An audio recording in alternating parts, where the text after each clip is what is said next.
अरे रामचरितमानस पढ़ते हो, रामचरितमानस पढ़ते हो, राम तुम्हें भी बनना होगा।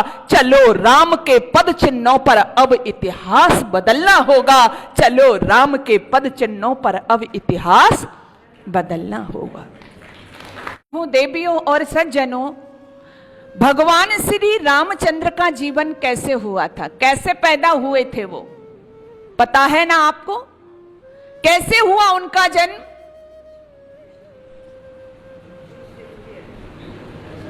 माता जी कह रही हैं यज्ञ से। जो बात मैं कहना चाहती हूं आपसे, भगवान श्री राम का जीवन किससे हुआ बोलो? यज्ञ से। वो कहानी आपको पता है कि दशरथ जी के पास में जिस समय कोई संतान नहीं थी, परेशान हो रहे थे, तो वशिष्ठ जी को बुलाया, उनसे चर्चा की और फिर पुत्रेष्टि यज्ञ किया। श्रृंग ऋषि को बुलाया गया, तब उनके घर में 4 संतानें आई। मैं उधर नहीं जाना चाहती, मैं केवल आपसे ये पूछना और बताना चाहती हूं कि भगवान श्री राम का जीवन किससे हुआ? यज्ञ से हुआ।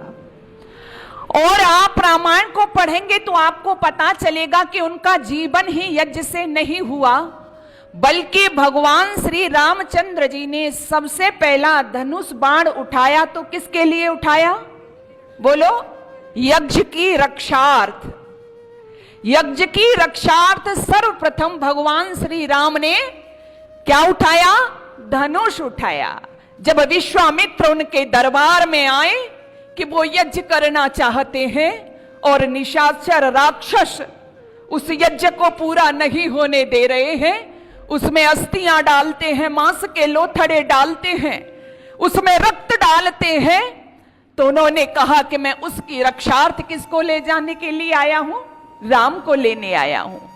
मैं अपने साथ ले जाना चाहता हूं। राम को ले गए और राम ने वहां देखा कि हमारे ऋषि महर्षियों को निशाचर लोग यज्ञ नहीं करने दे रहे हैं, तो वहां उन्होंने प्रतिज्ञा की थी, निश्चरहीन करो मैं भुज उठाए प्रण कीन।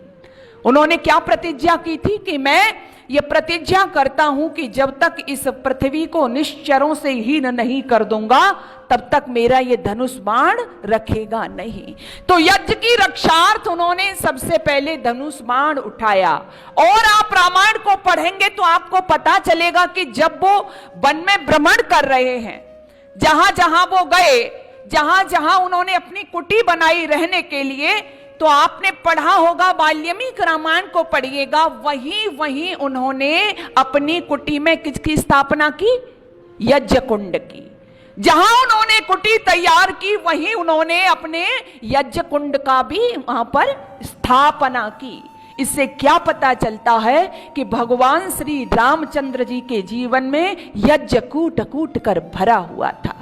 लेकिन मैं साथ ही साथ पूछना चाहूंगी कि वो यज्ञी वाला व्यक्ति, यज्ञ जिसके जीवन में था, जिसका जन्म यज्ञ से हुआ था, आज हमारे घरों में कितना वो यज्ञ आ रहा है?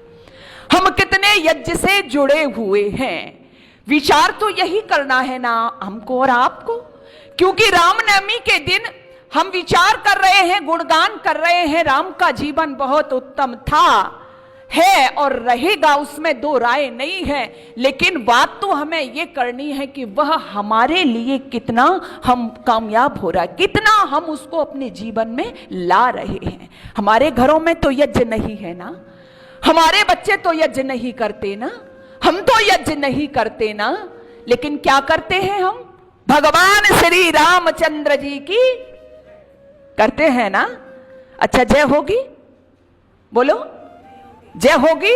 नहीं होगी। क्यों नहीं होगी?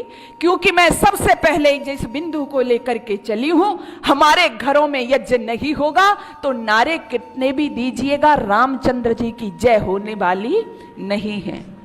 अरे रामचरितमानस पढ़ते हो, रामचरितमानस पढ़ते हो, राम तुम्हें भी बनना होगा।